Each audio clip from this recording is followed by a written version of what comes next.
காட்டின் மையத்தில் உயரமான ஆலமரத்தின் கீழ் எல்லி என்கிற யானை மற்றும் அதன் குட்டி பென்னி தங்கள் நண்பர்களான மாண்டி குரங்கு, பாலி கிளி, பிப்பா பாண்டா மற்றும் லியோ சிங்கத்துடன் விளையாடுகிறார்கள்.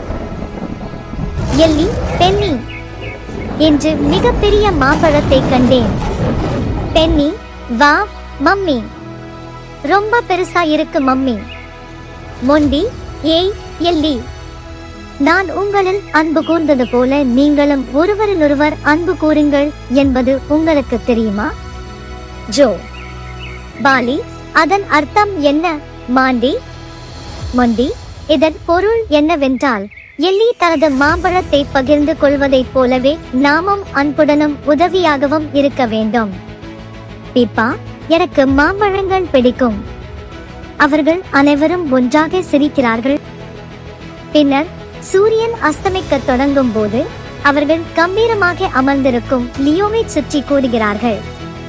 லியோ, கர்த்தர் என் மேய்ப்பராயிருக்கிறார், நான் தாழ்ச்சியடையேன். சங்கீதம் 23:1. எல்லி, இதன் அர்த்தம் என்ன?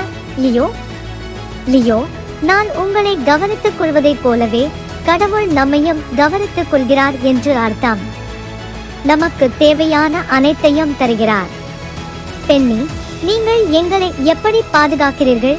லியோ, லியோ, சரியாக, கவனமாக. காட்சி 3. கதைகளை பகிர்வது. இரவு வரும்போது கிளைகளால் செய்யப்பட்ட பிரகாசிக்கும் நெருப்பை சுற்றி அவர்கள் குடியேறுகிறார்கள். தீபா, இங்குள்ள அனைவருடனும் நான் பாதுகாப்பாக உணர்கிறேன். மொண்டி, நீங்கள் எதிர்பார்த்திருக்கும் முடிவை உங்களுக்கு கொடுக்கும்படிக்கு நான் உங்கள் பேரில் நினைத்திருக்கிற நினைவுகளை அறிவேன் என்று கர்த்தர் சொல்லுகிறார். அவைகள் தீமைக்கல்ல, சமாதானத்துக்கேதுவான நினைவுகளே என்று கர்த்தர் கூறுகிறார். பாலி, கடவுள் நமக்காக என்ன திட்டம் வைத்திருக்கிறார்?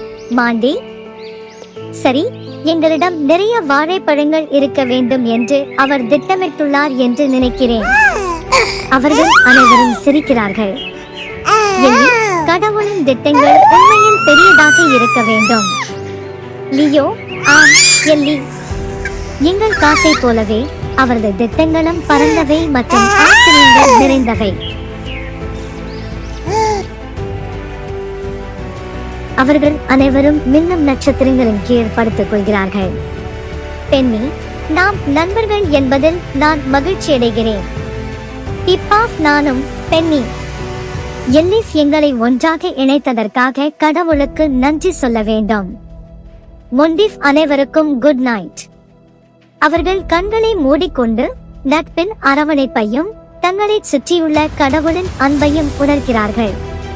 காட்டில் எல்லி யானையும் அவளுடைய நண்பர்களும் பைபிளிலிருந்து மதிப்புமிக்க பாடங்களை கற்றுக்கொண்டனர். ஒவ்வொரு நாளும் ஒருவருக்கொருவர் சிரிப்பு, அன்பை மற்றும் ஞானத்தை பகிர்ந்து கொண்டனர். முடிந்தது.